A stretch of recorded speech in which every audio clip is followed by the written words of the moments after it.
तो उनसे उनका क्या होता है, जो मेंटल इंटेलिजेंस होता है वो इंक्रीज होता है। तो बेसिकली इन सब चीज़ों को लेकर के सर का अपना एक टॉक होगा, जिसमें वो बताने का कोशिश करेंगे जो ये इंडियन रसाशास्त्र है इसमें किस तरीके से गोल्ड का यूज होता था फॉर ह्यूमन वेलफेयर के। तो बहुत ही मतलब नॉलेजेबल कह सकते हैं कि लेक्चर है। तो इसमें आपको पता चलेगा कि हमारी जो भारतीय ज्ञान परंपरा रही है वो कितनी ही गौरवशाली और कितनी ही विशाल रही है। तो उसी का ये एक छोटा सा एग्जाम्पल है जिसमें आपको पता चलेगा कि गोल्ड किस तरीके से ह्यूमन के इंटेलिजेंस को एज वेल एज हम बोलते हैं जो इम्यूनिटी पावर को इंक्रीज करता है किस तरीके से करता है। तो इसके सिवा बहुत सारे रिस्पेक्ट को आपको बताएंगे कि किस तरीके से गोल्ड ने हजारों वर्षों से लोगों के लिए कितना उत्थान का काम किया। आज के मुख्य अतिथि बेसिकली ये आप IIT BHU में एसोसिएट प्रोफेसर के रूप में कार्यरत है रसायन विज्ञान विभाग में, लेकिन ऑल ओवर इंडिया में आप भारतीय ज्ञान परंपरा के लिए जाने जाते हैं और आपके जो भी कार्य हैं बहुत ही मतलब फैबुलस है। आप ऐसे बोले कि जो आर्टिकल्स आप पब्लिश करते हैं वो इंटरनेशनल जर्नल्स में एक्सेप्ट होते हैं और वो भी भारतीय ज्ञान परंपरा के ऊपर, जो अपने आप में एक बहुत ही रिमार्केबल वर्क है आज के परिदृश्य में।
हम सबके बीच में आज के व्याख्यानमाला के मुख्य अतिथि डॉक्टर वी रामनाथन सर का जगत जननी मां सीता सभागार में हम सभी स्वागत करते हैं, वंदन करते हैं और अभिनंदन करते हैं। मैं आज के मुख्य अतिथि और आज के व्याख्यान के अध्यक्ष डॉक्टर आरती सिंह जी से आग्रह करता हूँ कि ब्रह्मलीन महंत दिग्विजयनाथ जी, ब्रह्मलीन महंत अवैधनाथ जी, महाराणा प्रताप जी एवं मां भारती सरस्वती माता और गुरु गोरखनाथ जी के पुष्पों पर पुष्पांजलि कर आशीर्वाद प्राप्त करने का प्राप्त करें।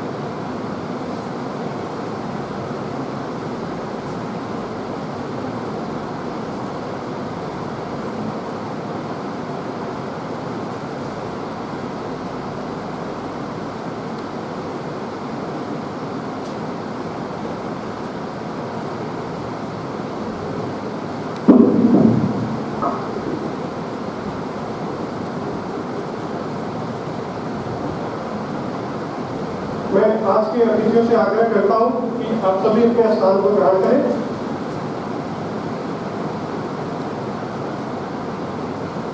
कार्यक्रम को अग्रसारित करते हुए मैं महाविद्यालय की छात्राओं को सरस्वती वंदना एवं स्वागत गीत देने को आमंत्रित करता हूं।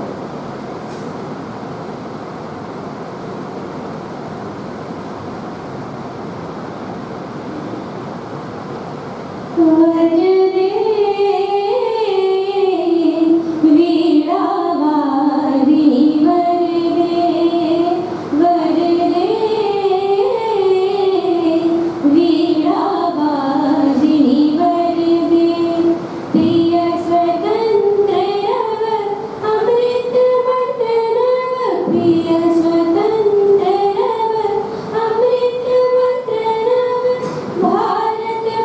भर दे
राष्ट्र संत ब्रह्मलीन महंत अवैध जी महाराज की 11वीं पुण्यतिथि के पावन स्मृति में आयोजित 7 दिवसीय व्याख्यानमाला जो 20 अगस्त 2025 से प्रारंभ होकर आज हम सभी इस व्याख्यानमाला के 5वें दिवस पे जगत जननी मां सीता सभागार में हम सभी आज बैठे हैं या आप सभी सम्मिलित हो रहे हैं। आज के 5वें दिवस का मुख्य व्याख्यान का विषय all the glitters is definitely not good in Indian दशाशास्त्र। उक्त विषय पर हम सबके बीच मुख्य वक्ता के रूप में डॉक्टर वी रामनाथन जी उपस्थित हैं।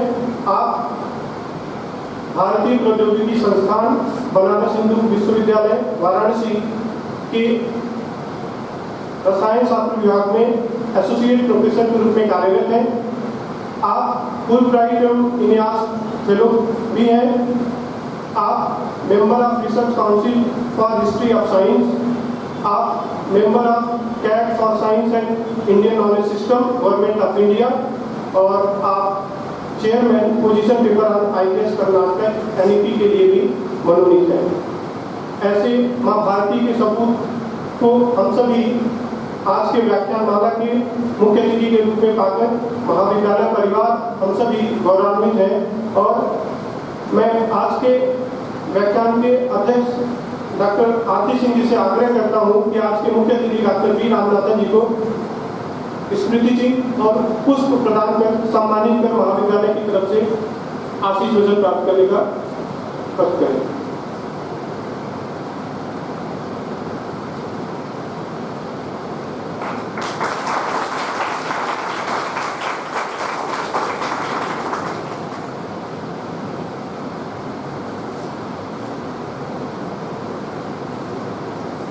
धन्यवाद मैम। कार्यक्रम की अगली कड़ी में मैं महाविद्यालयों की छात्राओं को आह्वान करता हूँ बोध गीत।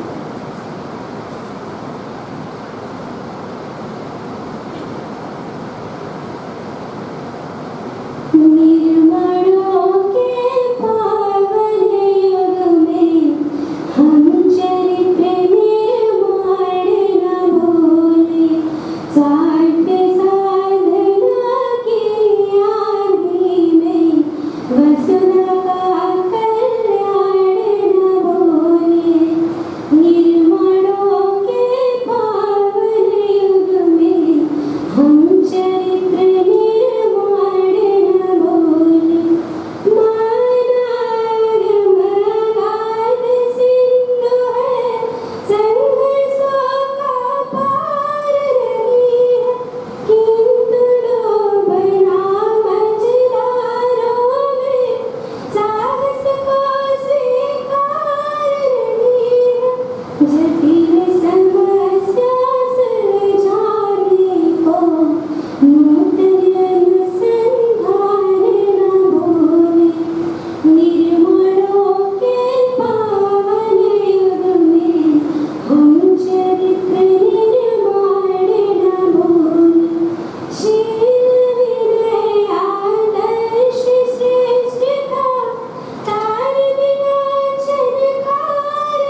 मैं आज के मुख्य अतिथि डॉक्टर बी रामनाथन सर से आग्रह करता हूँ कि हम सभी को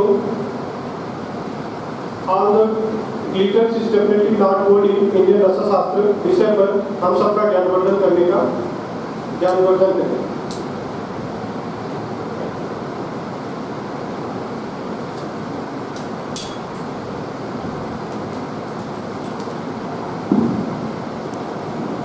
सभापति राष्ट्रसंत ब्रह्मलीन महंत अवैधनाथ जी महाराज के स्मृति में आयोजित किया गया ये 7 दिवसीय व्याख्यान माला में मुझे यह अवसर प्रदान करने हेतु मैं इस कॉलेज के प्रिंसिपल डॉक्टर प्रदीप राव जी और समस्त जो आयोजक टीम है उन सभी को मेरा आभार व्यक्त करता हूँ। और अपने व्याख्यान में मुख्य रूप से जाने से पहले मैं ये जरूर कहना चाहूँगा कि आज से लगभग 6 साल पहले यही मंच था और यही व्याख्यान वाला में एक व्याख्यान देने का मुझे अवसर मिला था, जहाँ पे मेरे सामने एक चुनौती जैसे थी कि मैं पूरे व्याख्यान को हिंदी में दूँ। तो ये जिस मंच से मैंने शुरू किया था हिंदी में बोलने के लिए, उस समय 5 से 6 साल पहले उतना सक्षम नहीं था। 5 सालों में कुछ अभिवृद्धि हुई है, जिसका फर्क भी आपके सामने होगा कि मैं इस पूरे व्याख्यान को संपूर्ण हिंदी में देने का प्रयास करूँगा। एक त्रुटि हुई है छपने में, ऑल दी ग्लिटर्स लिखा हुआ है, यद्यपि मेरी जो शीर्षक है वो ऑल दैट ग्लिटर्स, क्योंकि हिंदी में एक लोकोक्ति बहुत ही प्रचलित है कि all that glitters is not gold. आपने ये प्रायः सुना होगा, हर चमकती हुई वस्तु सोना नहीं होता। उसी विषय पे केंद्रित है मेरा ये आज का ये व्याख्यान। और स्लाइड चेंजर कहाँ पे इसके पास?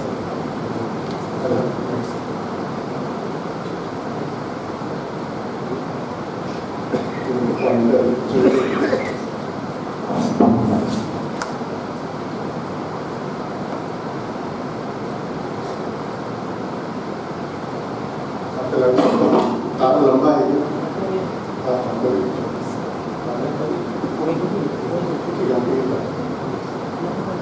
लैपटॉप आपके आउटलाइन मैंने कुछ ऐसा रखा है कि यद्यपि मैं बोलूँगा हिंदी में, लेकिन मेरे सारे स्लाइड्स इंग्लिश में ही हैं।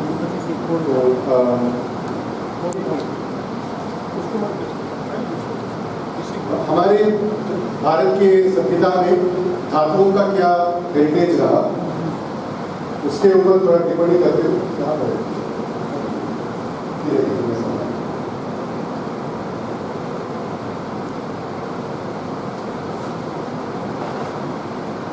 फिर उसके बाद सोना, क्योंकि मैंने कंपेयर किया कि all that glitters is definitely not gold. हर कोई चमकती हुई वस्तु वास्तविक रूप में सोना होना जरूरी नहीं है। तो वो और क्या विकल्प रूप में क्या हो सकता है, वो हो सकता है पीतल।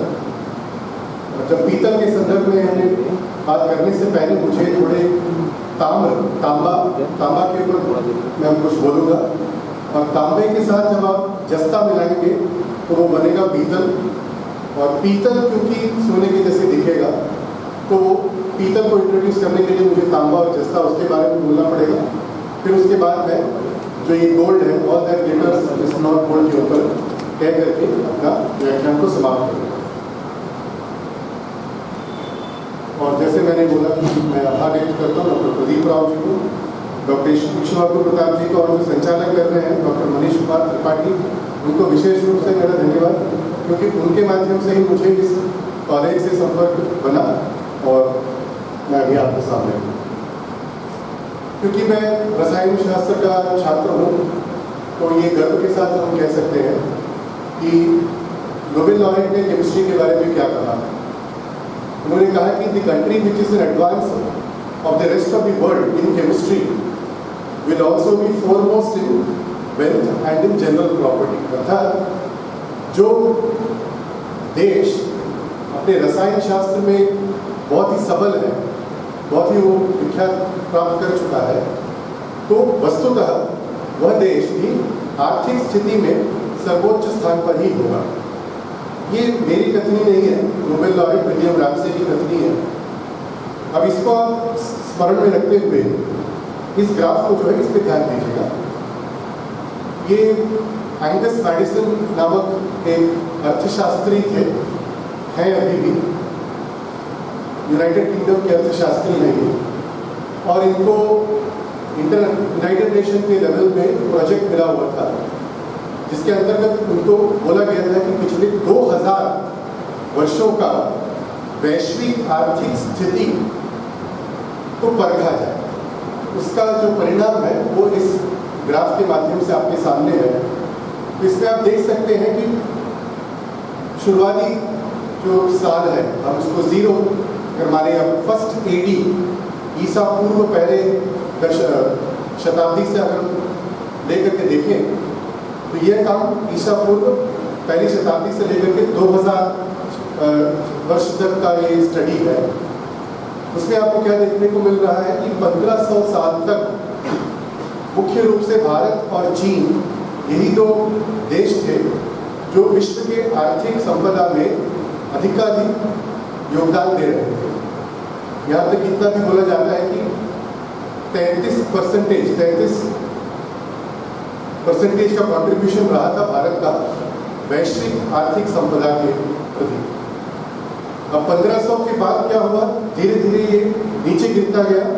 यहाँ पे जो भगवा रंग है वो इंडिया को प्रतीक कर रहा है, और मेरी ये काल्पनिक कृति नहीं है, नेट से उठाया हूँ, संयोगवश है कि इंडिया को उन्होंने भगवा रंग दे दिया है। 1500 के बाद 1700 के बाद अगर आप देखेंगे तो उसमें बहुत ही तेज गति में उसकी क्षीणता हुई है, और आज हम GDP हमारा जूझ रहे हैं 6 to 7% में, जहाँ पे वो 30% से ऊपर था, प्रायः 25% से ऊपर था। आज हमारी स्थिति ऐसी है। तो अभी आपके सामने जो प्रश्न उठेगा वो ये है कि अगर 1700 साल तक हमारी जो आर्थिक व्यवस्था थी वो इतनी अच्छी थी तो उसका कारण क्या था। अब इसको आप जोड़िए विलियम रैमसे के कथनी से। उनका क्या कहना है कि आर्थिक संपदा का प्रत्यक्ष योगदान कहाँ से मिलेगा आपको, केमिस्ट्री से मिलेगा। तो अगर हमारा 1700 शताब्दी तक आर्थिक स्थिति इतनी सबल रही है तो वस्तुतः वो रसायन शास्त्र जैसे क्षेत्रों में उसका योगदान उसका पकड़ बहुत ही सबल रहा होगा। उसी कारण वो आर्थिक स्थिति उसकी इतनी अच्छी थी। भारतीय इतिहास में अगर हम रसायन शास्त्र को देखें, भारतीय ज्ञान प्रणाली में अगर हम रसायन शास्त्र को देखें तो वो संकुचित आज का केमिस्ट्री जैसा ही नहीं है, थोड़ा व्यापक है। धातु शास्त्र भी उसके अंतर्गत आता है, और ये मटीरियल साइंस जिसको बोलते हैं, पदार्थ शास्त्र, वो भी उसके अंतर्गत आता है। तो भारतीय रसायन शास्त्र के अंतर्गत रसायन शास्त्र ही नहीं अपितु धातु शास्त्र एवं पदार्थ विज्ञान भी उसके अंतर्गत जुड़ जाता है। अगर हम धातु शास्त्र की बात करें, सारी सभ्यताओं का वैज्ञानिक जो जननी है वो धातु शास्त्र से होती है, और हमारे यहाँ वेद के कालों से धातुओं के प्रत्यक्ष चर्चाओं का हमें देखने को मिलता है। कृष्ण यजुर्वेद से है, जहाँ पे 6 धातुओं का प्रत्यक्ष उल्लेख हमें देखने को मिलता है।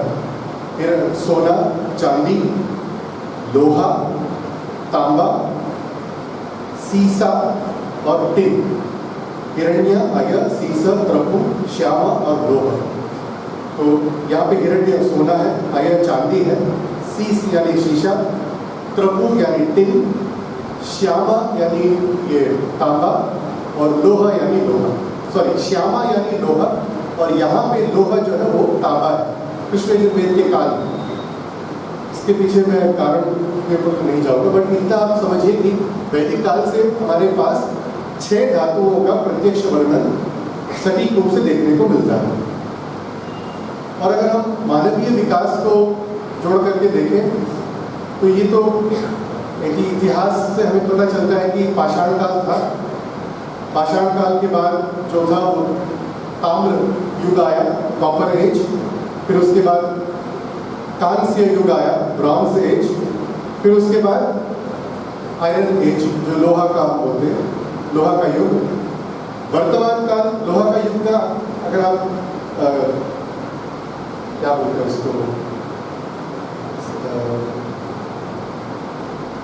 कालगणना, जो कालगणना अगर आप देखेंगे तो 200 साल ईसा के पूर्व 200-300 शताब्दी तक आयरन एज को माना जाता है। उसके बाद से लेकर के अभी तक का हम क्या बोल सकते हैं, या तो ये प्लास्टिक एज है, तो गार्बेज है, या फिर ये सिलिकन एज है, वो हमारे देखने की प्रक्रिया के ऊपर है।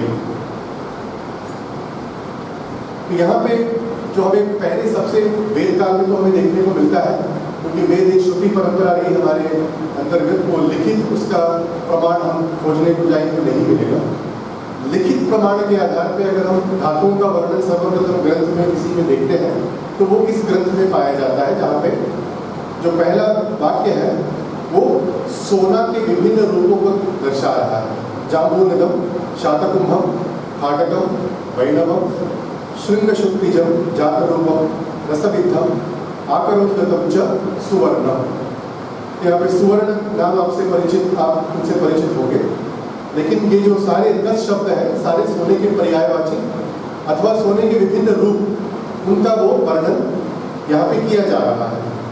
और जो अगला पंक्ति है, किंचल वर्णम मृदुस्निग्धम अनादि राजिष्णु च श्रेष्ठम, ये विभिन्न इस 10 सोने में कौन सा श्रेष्ठ है, उसका प्रॉपर्टी, उसके गुण क्या है, गुण विशेष क्या है, उनके बारे में वर्णन है।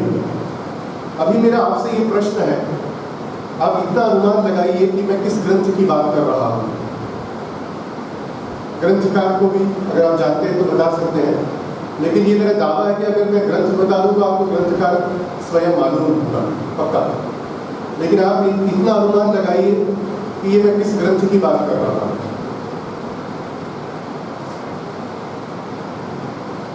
स्वागत है, आप अनुमान लगाइए। यहाँ पे कोई किसी का आकलन नहीं कर रहा है। सॉरी, तो जोर से बोलिए।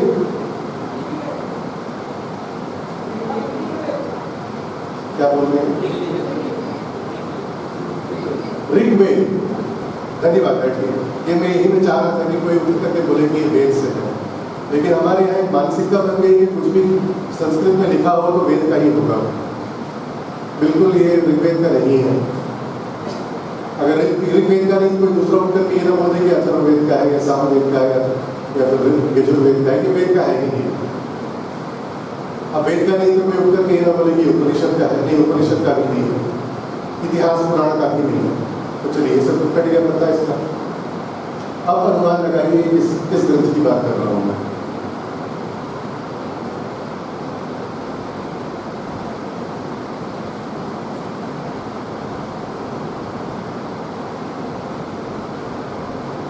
आपके यहाँ 3 गीत हुआ था, प्रार्थना गीत, गीत और स्वागत गीत। हम अपनी धरोहर से जुड़े रहने की हम हर समय में उद्बोध किया जाता है, ये हमारा धरोहर। और आज हमारी परिस्थिति ऐसी है कि हम अपनी धरोहर को पहचानने में भी समर्थ नहीं है। कोई बात नहीं, एक और हमें विकल्प दीजिए, ये कहाँ से, किस ग्रंथ की बात मैं कर रहा हूँ। और मैं ये दावे के साथ कहता हूँ कि आप सभी लोग इस ग्रंथ से परिचित हैं। ये आप आरंभिक नहीं है, आप इस ग्रंथ से, आप सभी लोग इस ग्रंथ से परिचित हैं। अनुमान लगाइए, कोई स्वागत है, कोई अनुमान लगाइए।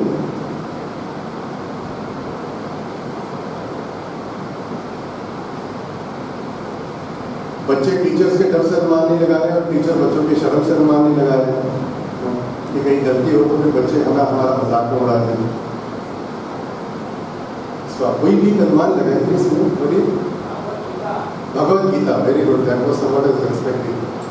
वेद, इतिहास, पुराण, उपनिषद ये सब नहीं हुआ तो अगला कैंडिडेट आता है भगवद गीता का। ये वो वहाँ से भी नहीं है, ये है अर्थशास्त्र से। आप में से सभी लोग अर्थशास्त्र चाणक्य का तो नाम सुने ही होंगे। ये चाणक्य द्वारा, कौटिल्य द्वारा रचित अर्थशास्त्र का 2य अध्याय है।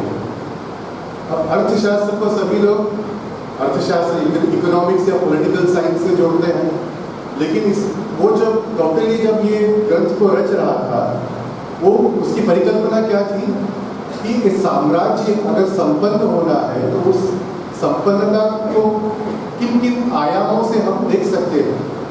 उसमें से धातु, खनिज, रसायन, ये भी बहुत ही महत्वपूर्ण योगदान देने वाले आयाम टोपिली के परिकल्पना में। तभी प्रारंभिक अध्याय के तुरंत बाद द्वितीय अधिकरण में ये पूरा बहुत लंबा अधिकरण है ये, वहाँ पे ये रसायन, धातु, खनिज इत्यादियों का वर्णन करता है। और उस अध्याय में ये, क्योंकि सोना तो सबसे मूल्यवान धातु है, वो अगर कहीं पे भी मिला तो उसका रेगुलेशन कैसे होना चाहिए, उसको बताने के लिए इस अधिकरण में वो बहुत डीपली डिस्कस करता है कि सोने कितने प्रकार के होते हैं, कहाँ पाए जाते हैं, उनकी शुद्धिकरण कैसे होगी।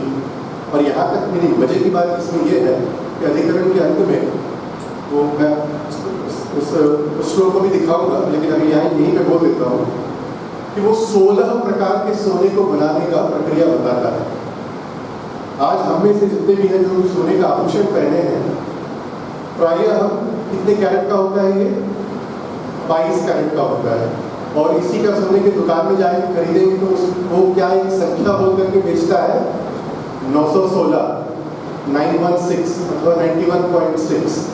इसका क्या अर्थ है कि जो हम खरीद रहे हैं, एक मान लीजिए हम 100 ग्राम की सोना, या फिर इसकी शुद्धता की अगर जो बात आती है तो इसमें 91.6% सोना है।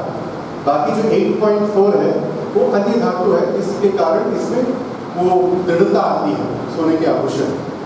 24 कैरेट का जो सोना है वो 96% प्योर है, लेकिन उससे अगर कोई भी आभूषण बनेगा तो उसमें वो दृढ़ता नहीं रहेगी जितने 22 कैरेट का रहेगी। तो इसी प्रकार से अगर हम 20 कैरेट का देखें तो सोने की जो मात्रा है वो कम होते जाएगी। यहाँ तक कि अगर हम 10 कैरेट का सोना लें तो उसमें 50% ही सोना रहता है, लेकिन फिर भी उसको हम 10 कैरेट का सोना बोलेंगे। तो यहाँ पे वो 16 विभिन्न प्रकार का गोल्ड बनाने का प्रक्रिया बताता है। और मजे की बात इसमें ये है कि वो ये भी कहता है कि अगर कोई सोनकार जो है वो 10 कैरेट का सोना बना रहा है, लेकिन बेच रहा है उसको 20 कैरेट के दाम में, अगर वो पकड़ा जाए उसको क्या दंड सुनाना चाहिए। इससे आप क्या निष्कर्ष निकाल सकते हो कि अर्थशास्त्र के समय पे भी इस तरह की चोरी करने वाले लोग थे, और उसको पकड़ा जाए, मतलब वो लोग भी एक तरह से इनोसेंट रहे होंगे, तो ये वो कहते हैं कि उसको कैसे पकड़ा जाए और पकड़ने पे कैसे दंड सुनाया जाए।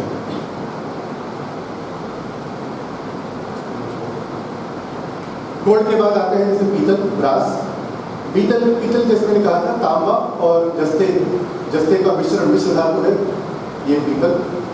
और पीतल के हमें ऐतिहासिक रूप में बहुत सारे प्रमाण मिलते हैं, जैसे कि यहाँ पे अथर्ववेद का मैंने प्रमाण दिखाया है ये। और हमारे ग्रंथों में एक बहुत अच्छी विचित्र बात या वैशिष्ट्य हमारे जो तकनीकी ग्रंथों का है कि जो जैसे अभी पीतल ही है, उसको हर जगह में पीतल से संबोधित नहीं करते हुए उसके विभिन्न पर्यायवाची शब्द का प्रयोग करते हैं। जैसे पीतल के पर्यायवाची में रीतिका, आरकुका, आर, स्वर्णकृत। यहाँ पे आखिरी जो शब्द है पर्यायवाची शब्द है, उसमें मैं आपका ध्यान चाहूँगा। स्वर्णकृत उसको इसलिए बोधित किया गया है क्योंकि जब पीतल बनता है तो वो सोने की तरह चमकता है। पीतल की जो चमक है वो भी सोने की तरह होती है। पीतल बनाने की प्रक्रिया के बारे में थोड़ा मैं विस्तार से बताऊं तो दो विभिन्न प्रकार के पीतल को दो भागों में विभाजित किया गया है। एक को बोलते हैं इंटेंशनल ब्रास, यानी संकल्पित किया हुआ पीतल, एक संकल्प से बनाया हुआ पीतल। और दूसरा है एक्सीडेंटल ब्रास, यानी संयोगवश बन गया ब्रास। इंटेंशनल ब्रास में जो जिंक की मात्रा है वो 15% से ऊपर है। फिर से दोहराता हूँ, संकल्पित पीतल है, पीतल को बनाने की संकल्पना से जो पीतल बनाया गया है उसमें जस्ते की संख्या मात्रा जो है वो 15% से ऊपर होती है। और वही जो एक्सीडेंटल ब्रास है, संयोगवश जो बन गया ब्रास, उसमें 15% से कम होती है जस्ते की मात्रा। तो इस आधार पे पीतल का विभाजन होता है। और दुनिया का ये सबसे बड़ा प्रश्न रहा कि सर्वप्रथम जो संकल्पित ब्रास है वो किसने और कहाँ पे बनाया गया था। और ये सौभाग्यवश किसी गोरे ने इस प्रश्न को उठाया और गोरी महिला ने इस प्रश्न को उठाया और भी इसमें इसको स्वीकार करने के जो तत्व है वो बढ़ जाता है। वैंडा मॉर्टन का एक प्रश्न है कि who first made brass intentionally and where. इसका ये बहुत पुराना शोध पत्र नहीं है, 2019 का ही शोध पत्र है और इसमें उन्होंने बहुत ही सटीक रूप से स्पष्ट रूप से दिखाया कि जो संकल्पित पीतल है जिसमें 15% से ज़्यादा हमारा जस्ते का संख्या है वो सर्वप्रथम भारत में बनाया गया था और ये आज से लगभग 3000 साल पहले ही बन चुका था। लेकिन ये कहने का मेरा तात्पर्य बिल्कुल नहीं है। आप में से कितने फिजिक्स के केमिस्ट्री के स्टूडेंट्स हैं, साइंस के कुछ हैं? तो ये फेस डायग्राम बोला जाता है। फेस डायग्राम ये आधुनिक वर्तमान भाषा है, ये वैज्ञानिक भाषा है, मिश्र धातुओं को बनाने की एक फॉर्मूला टाइप का है। ये मेरा दावा कतई ये नहीं है कि हमारे पूर्वज इस भाषा से परिचित थे। ये आधुनिक निर्माण है। इतिहास में उन्होंने कैसे बनाया ये हमें उसका ज्ञान नहीं है, इतना मालूम है कि उन्होंने बनाया। तो ये मैं कतई ये सूचना अब तक देने का प्रयास नहीं कर रहा हूँ। ये मेरा दावा भी नहीं है कि हमारे पूर्वज फेस डायग्राम के निर्माता थे अथवा इसके उसको उपयोग करते थे। तो संकल्पित पीतल बनाने के लिए क्या आवश्यकता है? हमारे शुद्ध जस्ते की आवश्यकता है। अब जस्ते के ऊपर थोड़ा देख लेते हैं। अन्य धातुओं के कंपैरिजन में जस्ता थोड़ा विशेष धातु है क्योंकि इसकी जो मेल्टिंग पॉइंट है और वेपराइजिंग पॉइंट है वो बहुत ही कम है अन्य धातुओं के कंपैरिजन में। तो जैसे इसका मेल्टिंग पॉइंट 420 डिग्री सेल्सियस है और क्या हो जाता है कि जैसे ही ये ठोस से तरल पदार्थ में परिवर्तित होता है 420 में, 430 के आसपास में ही इसके भाप में परिवर्तित हो जाता है। कहने का मतलब है कि अगर इसको हम इसके तापमान को बहुत ही सटीक रूप से नियंत्रित न करें तो तरल में परिवर्तित होने के तुरंत ही वो भाप में परिवर्तित हो जाएगा और जैसे ही वो भाप में परिवर्तित हुआ हम उसको संगठित करके धातु के रूप में पुनः प्राप्त नहीं कर सकते। तो ये एक प्रॉब्लम है जिंक से। इसी प्रॉब्लम के कारण दुनिया के कई दूसरे सभ्यताओं में जिंक का उद्गम नहीं हुआ और ये उसका जो खोज है उद्गम है भारत में हुआ।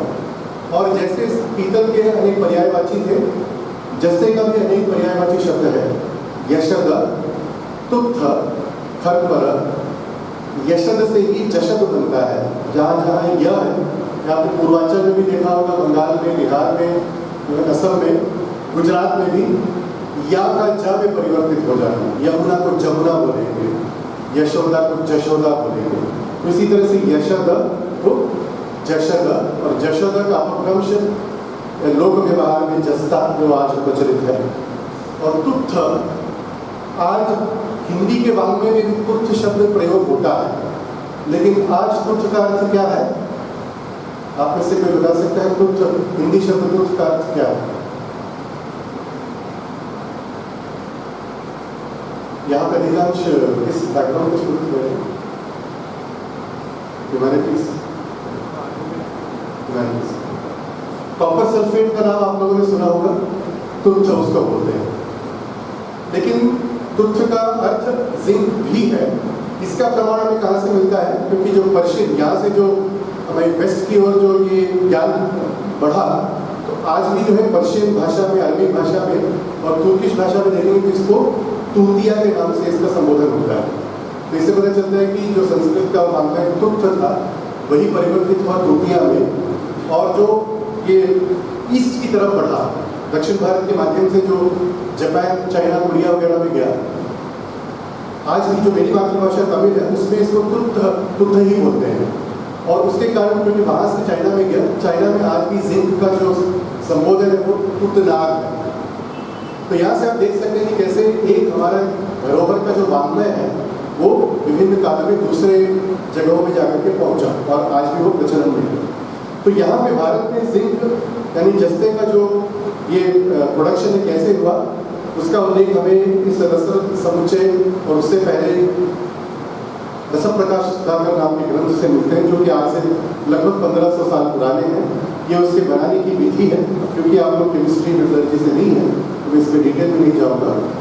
और ये जो इस तरह का जो डाउनवर्ड डिस्टिलेशन प्रोसेस जिसको बोलते हैं, वो पहले सर्वप्रथम इंडिया में उसका आविष्कार हुआ, जिसके माध्यम से जैसे मैंने कहा था कि जस्ता जैसे ही तरल में परिवर्तित होता है तो त्वरित वो भाप में भी परिवर्तित हो जाता है। भाप में परिवर्तित हुआ तो एटमॉस्फेयर में वो चला जाएगा। उसको बचाने के लिए इस तरह की जो एक प्रक्रिया है, जैसे आप देख रहे हो ऊपर में एक घड़ा है, सबसे पहले नीचे में एक खाली घड़ा को रख देंगे, ऊपर में एक घड़े को उल्टा करके उसमें छोटा सा छेद कर देंगे और ऊपर वाले घड़े में जितने भी ये खरपर है, खरपर यानी कि जिंक जस्ते का जो खनिज है, उसको भर करके और जो औषधि इसके लिए आवश्यक है उसको भर करके ऊपर से आग देंगे। ये ऊपर से आग देने के कारण अंदर में जो रासायनिक प्रक्रिया है वो होगी और उस रासायनिक प्रक्रिया के माध्यम से खरपर जो है वो जस्ते में परिवर्तित होगा और जैसे ही वो तरल में परिवर्तित हुआ वो नीचे सरक जाएगा और नीचे क्योंकि तापमान बहुत ही कम है तो वो पुनः ठोस में परिवर्तित हो जाएगा। तो ये जब अग्निशमन हो जाएगी 2-3 दिनों के बाद आप नीचे वाले घड़े से आप शुद्ध 100% प्योर जिंक को आप प्राप्त कर सकते हैं। इस प्रोसेस का उद्घाटन सर्वप्रथम भारत में ही हुआ। अब इसका जो श्रेय है हमें कौन दे रहा है? चीन के जो बुद्धिजीवी हैं वो दे रहे हैं, क्योंकि वो कह रहे हैं कि इस शताब्दी में लिखी हुई ग्रंथ जो है वो चाइना जो है इंडिया को टियानजू बुलाता है, टियानजू को बताता है कि हमने टियानजू से इस जस्ते को बनाने की प्रक्रिया सीखी है और इस तरह से वो चीन जो है वो हमें श्रेय देता है। लेकिन हमारे जो तथाकथित बुद्धिजीवी जिन्होंने हमारी पाठ्यक्रम की पुस्तिकाओं को लिखे हैं वो इस बात को नहीं बताया है। खैर, मेरा जो ये तो एक तरह से प्रमाणित हो चुका था कि भारत ही सर्वप्रथम देश था जहाँ पे जस्ते का उद्गम हुआ और ये झाबर माला माइंस जहाँ पे ये माइंस है वहाँ से प्रचलित। अब मैं आता हूँ मैंने शीर्षक दिया था सोना, फिर पीतल, पीतल के लिए तांबा और जस्ता। ये भूमिका के बाद एक हमारे यहाँ पे प्रचलन एक मत रहा है कि हमारे यहाँ पे पहले ज़माने में लोग जो हैं वो तांबे को भी सोने में परिवर्तित करने की क्षमता रखते हैं। अभी भी आप लोग इस बात को पुनः कहीं ना कहीं आपको ये सुनाई तो पड़ेगा।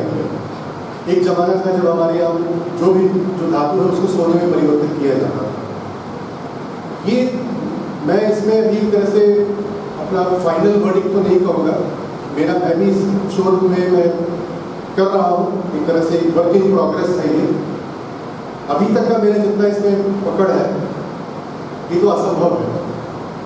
किसी भी धातु को आप सोने में परिवर्तित कब कर सकते हैं? जब आप नाभिकीय परिवर्तन ला सकते हैं। नाभिकीय परिवर्तन यानी न्यूक्लियर रिएक्शन। और नाभिकीय परिवर्तन लाने के लिए जितनी ऊर्जा की आवश्यकता है वो ऊर्जा हमें रासायनिक प्रक्रियाओं में कहीं भी नहीं मिलेगी। लेकिन फिर भी जो है ये जो इसको पाश्चात्य वैज्ञानिक भाषा में ट्रांसम्यूटेशन इस नाम से जाना जाता है और ये पाश्चात्य विज्ञान के इतिहासकारों ने इसको भली भांति पढ़ करके समझ करके इसका कर दिया है। लेकिन आज भी हमारे यहाँ पे इसका बहुत ही एक तरह से प्रचलन है। जैसे ही हम भारतीय धरोहर में ज्ञान की बात करें या तो वैमानिक शास्त्र की बात होती है अथवा हमारे यहाँ पे ऐसी शक्तियाँ थी जिससे हम लोहे को भी सोने में परिवर्तित कर सकते थे। अब हमें उस तथाकथित राम राज्य में जाना है जहाँ पे इस ज्ञान का हमें पुनः लाभ उठाना है।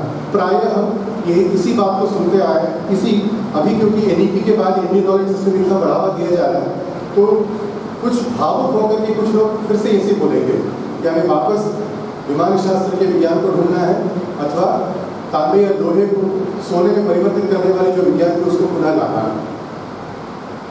इस एक तरह से ट्रैप में आप मत फंसिए। उसी के बारे में बोलने के लिए मैंने एक शोध पत्र को भी यहाँ से लिखा था और बोलने के लिए आपके पास आया हूँ। क्योंकि रासायनिक प्रक्रिया में हमें रिएक्शंस की एनर्जीज ऊर्जा है कितनी मिलती है हमें? रासायनिक प्रक्रिया को छोड़िए, जो बैटरी हम यूज़ करते हैं जिसके माध्यम से हमारे बहुत सारे जो उपयंत्र चल रहे हैं वो 1.5 वोल्ट्स के वो एक 1.5, यहाँ पे इलेक्ट्रॉन वोल्ट लिखा है वो गलत है, 1.5 वोल्ट्स रुपया। जो रासायनिक प्रक्रिया है उसमें हमें मुश्किल से जो है मैक्सिमम 10 इलेक्ट्रॉन वोल्ट तक हमको एनर्जी देखने को मिलते हैं। बट जो नाभिकीय परिवर्तन है उसमें हमें करोड़ों इलेक्ट्रॉन वोल्ट्स की आवश्यकता है, और कहाँ कुछ चंद इलेक्ट्रॉन वोल्ट्स और कहाँ करोड़ों 100 करोड़ इलेक्ट्रॉन वोल्ट्स की एनर्जी। तो किसी भी प्रकार की रासायनिक प्रक्रिया से हम नाभिकीय परिवर्तन को नहीं ला सकते हैं, ये मेरा दावा है। अब आने वाले समय में पता चलेगा ये कितना इसमें दृढ़ता है। आप में से कितने लोग हैं जो संस्कृत पढ़े हैं अथवा पढ़ रहे हैं? संस्कृत के टीचर्स को हैं यहाँ पे? संस्कृत आप लोग पढ़े हैं स्कूल में? ठीक है। ये जो आपके सामने श्लोक दिख रहा है, इसमें किसी एक शब्द को जिससे आप परिचित हैं वो उसका चयन कीजिए, उसका अर्थ बताइए हमको। कोई भी एक शब्द उठाइए इससे। किमत्र चित्रम रसकम रसेन रजस्वलायाः कुसुमेन भावितम क्रमेण कृत्वा उरगेन रञ्जितम करोति शुल्बम त्रिपुटेन कांचनम। कोई भी एक शब्द उठाइए, उसका अर्थ बताइए। कम से कम एक शब्द तो है जो जिसका अर्थ बता सकते हैं। बताओ, ओके बताओ। चित्र, वेरी गुड, ठीक है। चित्र का मतलब मेरे सामने जो दृश्य है, ओके, चित्र। उसके अलावा और कोई शब्द जिससे आप परिचित हैं? बोलिए। रंजनम, इसका सोने को रंजनम, ठीक है, धन्यवाद। बैठ जाइए। रंजनम का अर्थ है रंग चढ़ाना, ठीक है। तो रंजनम प्रयोग होता है। इसके अलावा और कोई शब्द है जिससे आप परिचित हो? बोलिए। सुनाई पड़ता है? बोलिए, वैसे बोलिए। कुसुमेन मतलब,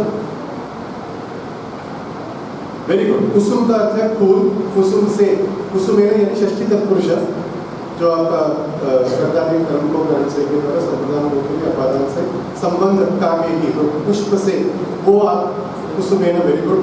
मैं तो एक का पूछ रहा था, अभी 3 के अर्थ आ गए। चित्र, रंजन, कुसुम और क्या बचा? टोटली इसमें 16 शब्द ही हैं। 4 तो आ गए, 3 आ गए, और एक शब्द का जिसका मैं अभी वेट कर रहा हूँ, अभी तक आया नहीं है। एक शब्द है जो आप सब लोग परिचित हैं उससे, कौन सा? वो नहीं है, क्योंकि उसमें थोड़ा कंट्रोवर्सी है जो आप कह रहे हैं। रजस्वलाया, उसको थोड़ा उसको मैं चर्चा में नहीं लाना चाहता हूँ, उसके दूसरे कारण हैं। हाँ, कौन सा शब्द है? किमत्र, किमत्र, किम यानी कि क्या, अत्र यहाँ पे, वो ऐसा कैसा दृश्य है, ठीक है, वेरी गुड। और एक जो शब्द मैं चाहता हूँ अभी तक नहीं आया, और आप सब उससे परिचित हैं। आखिरी शब्द क्या है? कांचनम। कांचनम क्या है? गोल्ड है, ठीक है। कांचनम यानी गोल्ड, यानी कि कोई भी अगर जो टूटा फूटा संस्कृत भी जानेगा तो कांचनम को पहचान जाएगा, और कुछ समझेगा कि ये यहाँ पे गोल्ड बनाने की विधि बताई जा रही है।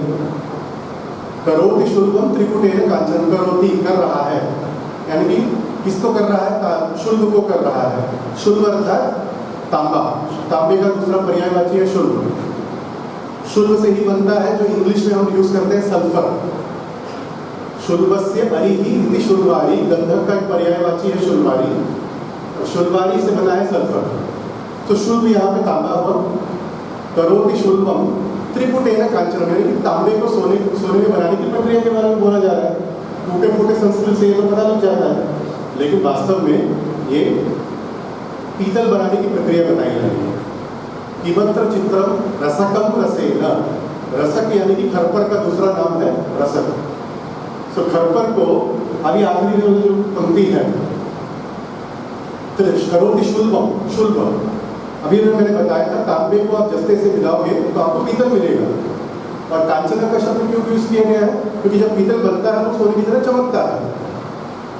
तो आप जब तांबे को दस्ते से मिलाएंगे, यहाँ पे जो रजस्वलाया कुसुमेन भावितम, इस पद का अर्थ अभी तक मैं सटीक रूप से समझ नहीं पाया। जितने संस्कृत विद्वानों से मैंने बैठ के बात किया, उसका एक ही अर्थ अभी तक जो मुझे सही लगा वो ऐसा लगा कि ऐसा पुष्प जो अभी तक पॉलिनेट नहीं हुआ हो, उस पुष्प के एक्सट्रैक्ट। पॉलिनेशन तो सब लोग समझते हैं, पॉलिनेशन होने से पहले उस पुष्प को अगर आप प्रयोग करेंगे इस प्रक्रिया में, ऐसा एक विद्वान का मत था। अभी तक मैं इसको पूरी तरह से समझ नहीं पाया हूँ। और तीसरा पंक्ति, क्रमेण कृत्वा उरगेन रंजितम। उरग शब्द भी जो है संस्कृत का शब्द है, प्राचीन हिंदी में इसका प्रयोग होता था। उरग अर्थात सांप, और उसका एक और अर्थ है लेड, जो धातु लेड है। तो थोड़ी मात्रा में अगर हम तांबे में जस्ता और लेड को मिलाएंगे तो वो हमें एक तरह से पीतल देगा, जिसको बेल मेटल बोलते हैं, और वो सोने की तरह चमकेगा, इसलिए उसको कांचन का पर्याय दिया गया। अगर हम इतना इसकी व्याख्या ना करें और इसका लिटरल मीनिंग कोई एक चैट जीपीटी से या किसी शब्दकोश से लेकर के बैठे, तो ये इसका ऐसे ही बनेगा कि ये प्रक्रिया है तांबे को सोने में परिवर्तित करने का।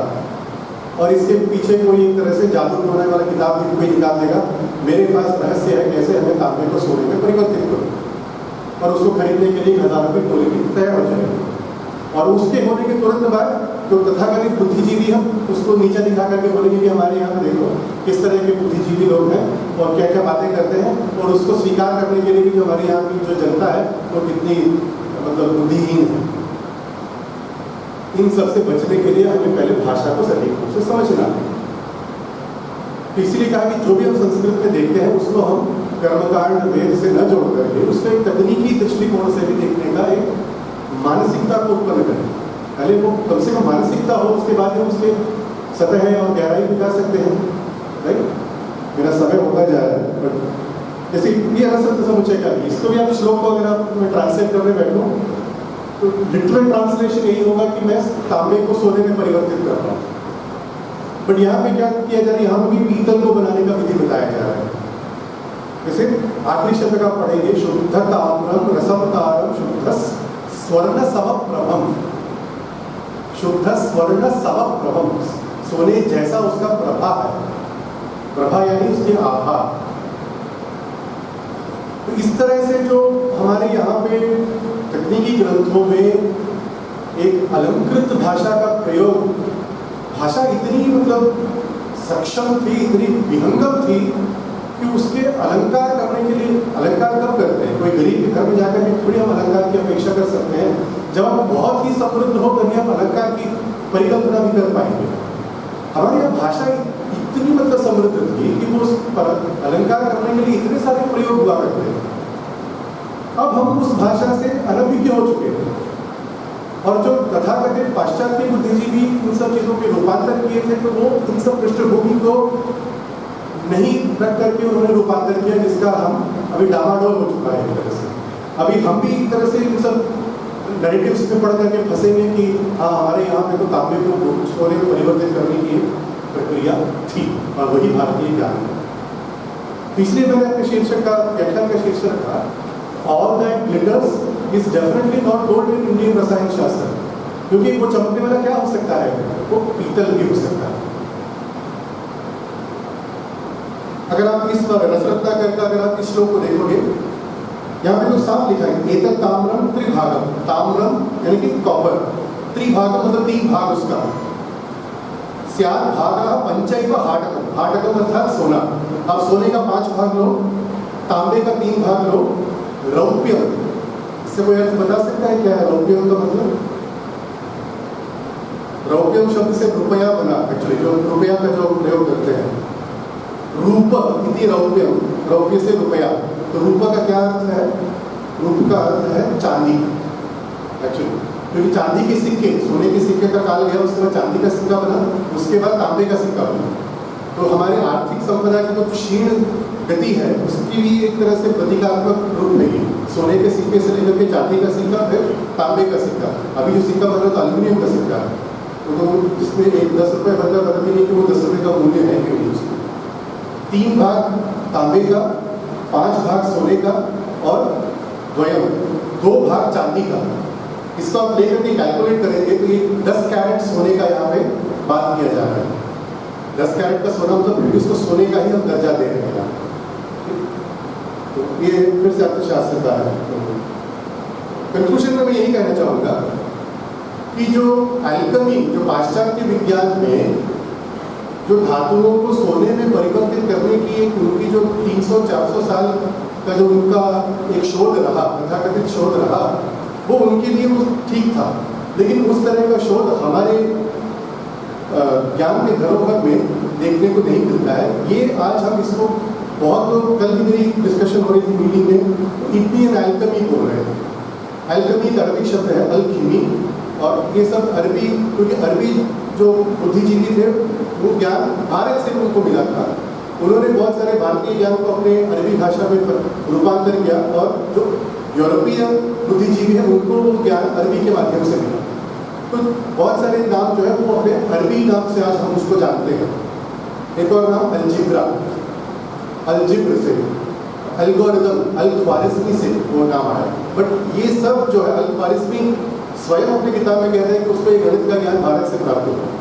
क्या वो विषय अलग है। अल-खीमी, जिससे अल्केमी बना, वो भारत के लिए, भारत के परिप्रेक्ष्य में वो सही नहीं बैठता है। इसको हमें बहुत ही सहनशीलता से इसको हमें ट्रीट करना होगा।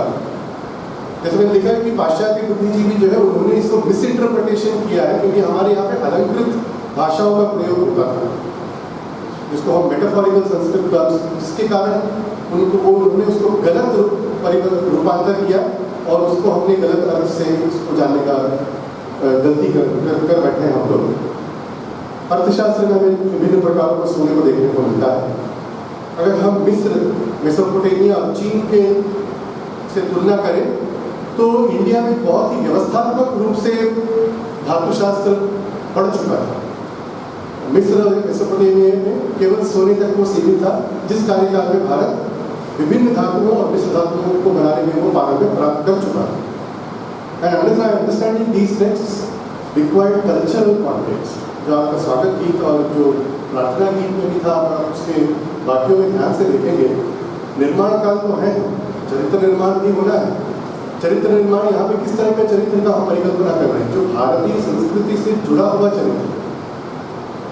आप जो यूरोप के, अमेरिका के, उनके अंदर भी चरित्र है, उनको हम चरित्रहीन व्यक्ति तो नहीं कहते, लेकिन हमें वैसा चरित्र चाहिए जो भारतीय संस्कृति से जुड़ा हुआ। आज बिल्कुल उसका अभाव है। तभी इस प्रकार के विश्वविद्यालयों, महाविद्यालयों के माध्यम से, इस तरह के व्याख्यानों से हम पुनः, क्योंकि जो बच्चे हैं वही कल को जाकर के नेता हो या फिर सचिव हो, वो पब्लिक लाइफ में आने वाले हैं। और बिना चरित्र के, अगर भारतीय संस्कृति निष्ठ चरित्र अगर हमारे पास नहीं है, उसका अभाव है, तो फिर हम अधोगति हमारा जाना बिल्कुल ही निश्चित है। तो पुनः मैं धन्यवाद ज्ञापित करता हूँ, क्योंकि 5 मिनट बचा हुआ है ना। तो अगर आपके पास कोई प्रश्न हो, टिप्पणी हो, तो आप स्वागत है उसका।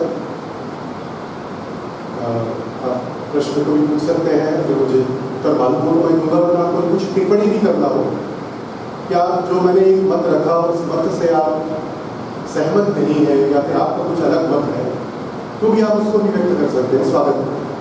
क्योंकि मैंने जिस तरह से टाइम रखा था, वो कम से कम 5 मिनट तो है मेरे पास, 2 मिनट।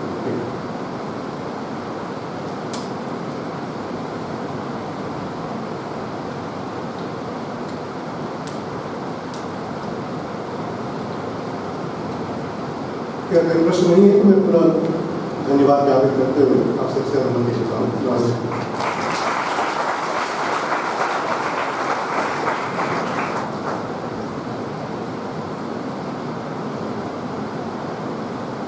बहुत बहुत धन्यवाद सर। हमें ये विश्वास ही नहीं, हमें ये आशा है कि आपके द्वारा किए गए व्याख्यान से हमारा ये मार्गदर्शन तो जरूरी हुआ कि हमारी जो केमिस्ट्री थी, पुरातन संस्कृत में बोल सकते हैं कि वैदिक काल में जितनी रिच थी, और आज की जो हमारी केमिस्ट्री, उससे कई लाख गुना ज़्यादा हम प्रभावशाली थे, या कह सकते हैं बहुत टेक्निकली बहुत ही स्ट्रांग थे, जिसके बल पे सर ने बोला कि हमारी 33% जो वर्ल्ड की इकोनॉमी थी वो हम कंट्रोल करते थे। और हमें लगता है कि आने वाले समय में हम इन चीज़ों को रियलाइज करेंगे और पुनः उस स्थान को प्राप्त करने के लिए अग्रसारित हो। ऐसी आज के व्याख्यान से हम ऐसी आप लोगों से आशा भी करते हैं और हमें लगता है कि वो दिन दूर नहीं है जब हम बहुत ही तीव्रता के साथ उस गति को प्राप्त करने का पुनः प्रयास करेंगे। कार्यक्रम के अगले क्रम में मैं डॉक्टर आरती सिंह मैम को आमंत्रित करता हूँ अध्यक्ष उद्बोधन एवं आभार।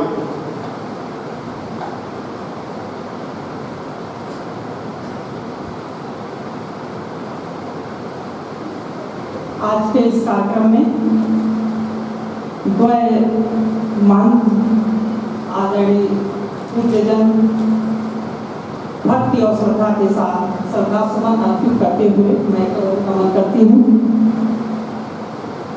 जैसा कि इस प्रकार का व्याख्यान हम लोग सुनते रहे हैं और यह व्याख्यान माला भी हम लोग प्रत्येक वर्ष सुनते रहे हैं। आज हमारे बीच आदरणीय बी रामानाथन सर जो आचार्य रसायन शास्त्र विभाग IIT जयपुर से मिलान करते हैं, उनका सानिध्य प्राप्त है। मैं प्रसन्नचित हूँ, आह्लादित हूँ इस बात के लिए कि आपका सानिध्य हमें पहले भी मिल चुका है और आज भी मिला हुआ है और इस बात का आग्रह करते हुए आपसे प्रार्थना करती हूँ कि भविष्य में भी आपका सानिध्य हमें मिलता है। जैसा कि आपका आज का उद्बोधन हमने सुना, साइंस जैसा, मैं तो साहित्य की विद्यार्थी हूँ, साइंस जैसे विषय की मैं क्या विवेचना कर सकती हूँ, मेरे सामर्थ्य से परे है। लेकिन रस शास्त्र की बात आ रही थी तो हम लोग साहित्य में 9 रस और 8 रस पढ़े हैं। जैसा कि सर ने संस्कृत साहित्य से लेकर साइंस तक हम लोग को जोड़ा है और पढ़ा है, तो ऐसे में हमारे यहाँ संस्कृत भाषा में 8 रस हुआ करते हैं और हिंदी में 9। लेकिन यहाँ पर जो हम रस पढ़े वो साइंस की दृष्टि से पढ़े।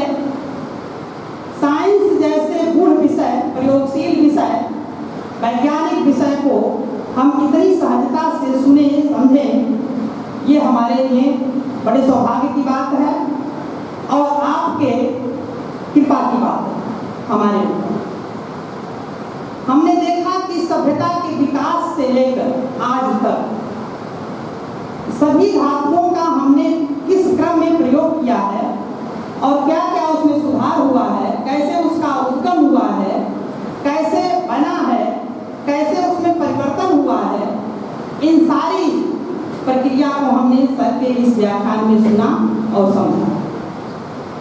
सोना, पीतल, जस्ता जैसे धातु में क्या मिलावट हो सकते हैं, उनकी कितनी कैटेगरी होती है, किस धातु को परिवर्तित करके हम किस धातु में बदल सकते हैं, इन सारी बातों को हमने इस व्याख्यान में, इस यात्रा में हमने पूरी की। हमने देखा कि जो हमारे लिए संस्कृत भाषा एक गूढ़ भाषा के रूप में जानी जाती है और हम उससे बचना चाहते हैं, जबकि हमारे सभी ज्ञान का भंडार संस्कृत भाषा ही है। आपने देखा कि आपने संस्कृत भाषा को रसायन शास्त्र जैसे प्रयोगशील विषय के साथ किस प्रकार से जोड़ करके हमारा ज्ञान वर्धन किए और उस सहजता के लिए आपको बहुत बहुत धन्यवाद। इस व्याख्यान में हमने संस्कृत विषय और साहित्य से साथ साथ साइंस तक की यात्रा आपने करवाया और रस शास्त्र को जो हम लोग साहित्य के दृष्टि से मूलतः जानते थे, उस रस शास्त्र को आपने साइंस के दृष्टि से हमें बताया। इस बात के लिए भी आपको बहुत बहुत धन्यवाद।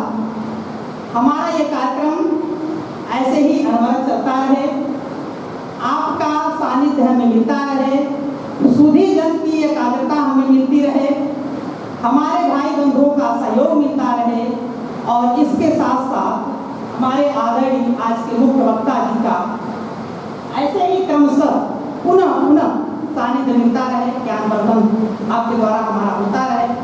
इन सभी बातों के लिए हम महाविद्यालय परिवार की तरफ से आपका खूब सा धन्यवाद करते हैं।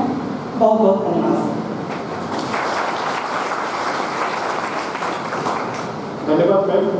कार्यक्रम के अंत में मैं महाविद्यालय की छात्राओं को आमंत्रित करता हूँ वंदे मातरम के लिए।